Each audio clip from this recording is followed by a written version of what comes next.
I thought I'd be there forever until the day I didn't. You know, it's funny, I never had a conversation with my dad about me leaving day to day.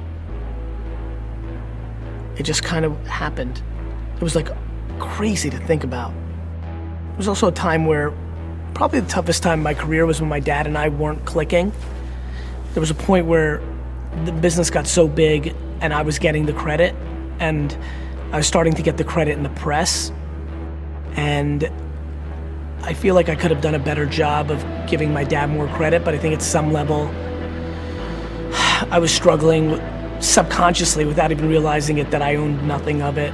And now I'm married, and you know, here I am at 30, 31, 32 years old.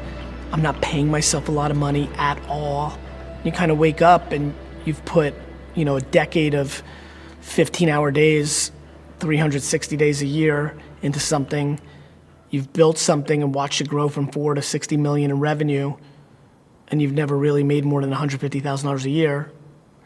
I just started getting so much of the credit that it started undermining my dad's own feelings for himself.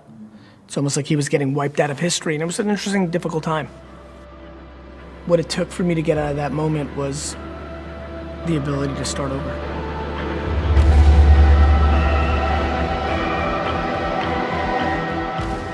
Did you feel like there was a point where you felt maybe unfulfilled by what, even though you were fulfilled helping your dad doing all this, you were unfulfilled, there was something else that was there for you that you wanted to chase or you wanted to pursue? Yeah, I mean, I could feel like me changing. You know, the obsession with building the biggest wine retail company in America was fading. And my curiosity about this Web 2.0 evolution of the internet was rising. And I was starting to realize it wasn't that I was a great wine merchant, it was that I was a great communicator. And my career started to shift.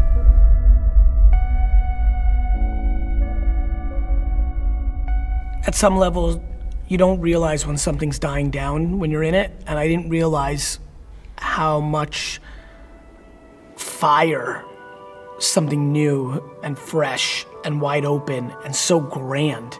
You know, I'm coming from the wine business, which is incredible, and I missed it so much I got back into it, but this whole world of like, this is the changing media landscape, this is communication change, this is gonna affect the world.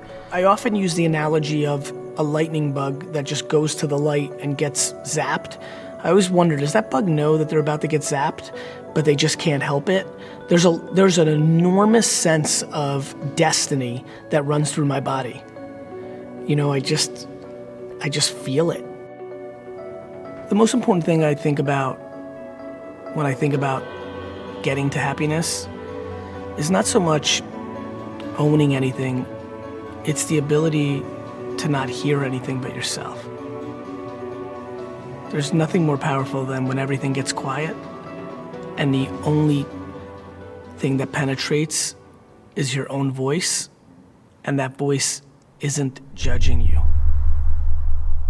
When you look back now at the kid who felt pressure or the kid who felt an obligation, what would you say to that kid now? I would tell that kid to stay the course because he's got to figure it out.